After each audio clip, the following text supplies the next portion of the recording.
এই সবুজ পাহাড়ের কোলে লুকিয়ে আছে এক স্বপ্নজয়ের গল্প, যেখানে মাটির গন্ধে মিশে আছে এক তরুণীর অদম্য জেদ।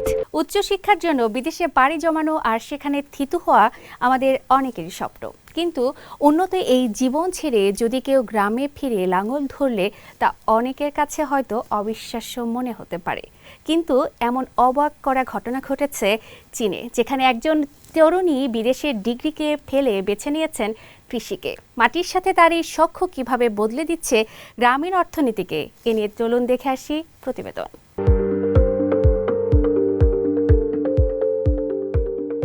এটি চীনের দক্ষিণ পশ্চিমাঞ্চলীয় ইউনান প্রদেশ। এই সবুজ পাহাড়ের কোলে লুকিয়ে আছে এক স্বপ্নজয়ের গল্প, যেখানে মাটির গন্ধে মিশে আছে এক তরুণীর অদম্য জেদ।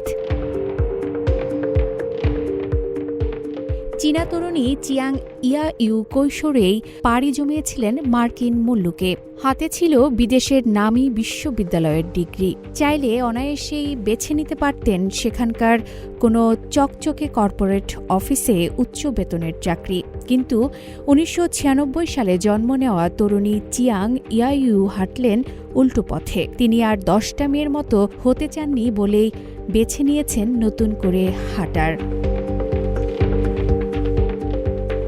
বিদেশের ডিগ্রি আর বিলাসিতা তুচ্ছ করে ফিরেছেন নিজের শেকড়ে মাটির টানে। চীনের ইউনান প্রদেশের পাহাড় ঘেরা লুফেং শহরে ১৬ হেক্টর জমি লিজ নিয়ে পুরোদস্তুর কৃষক বনে গেছেন চিয়াং।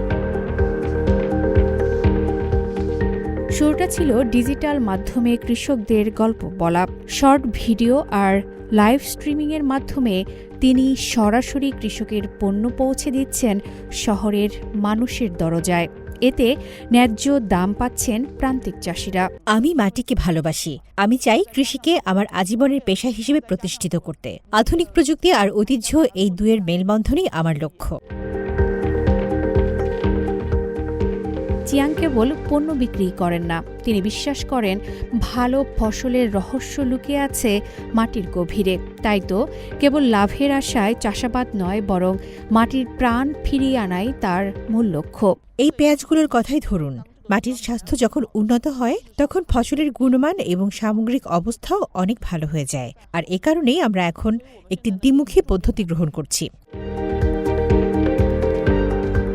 চিয়াংয়ের এই উদ্যোগে ভাগ্য বদলেছে গ্রামের শত শত মানুষের। আমাদের গ্রামের বাসিন্দারা এখন ঘরের কাছেই কর্মসংস্থানের সুযোগ পাচ্ছেন। বাড়ির বাহিরে না গিয়েই তারা স্থানীয় এই প্রতিষ্ঠানে কাজ করতে পারছেন। এর ফলে তারা দ্বিমুখী আয়ের সুবিধা পাচ্ছেন। একদিকে যেমন নিজের জমি ভাড়া দিয়ে অর্থ পাচ্ছেন, অন্যদিকে এই প্রতিষ্ঠানে কাজ করে নিয়মিত বেতনও পাচ্ছেন। রোদ বৃষ্টির লড়াই শেষে চিয়াং আজ এক সফল কৃষক। তার হাত ধরেই ডানা মেলেছে চীনের আধুনিক গ্রামীণ অর্থনীতি। এই তরুণী প্রমাণ করেছেন শেকড়কে আঁকড়ে ধরেও জয় করা যায় বিশ্বকে।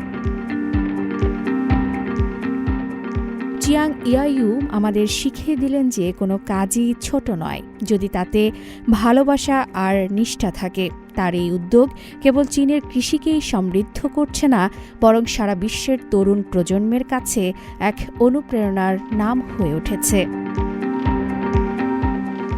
আফরিন মিম, CMG বাংলা।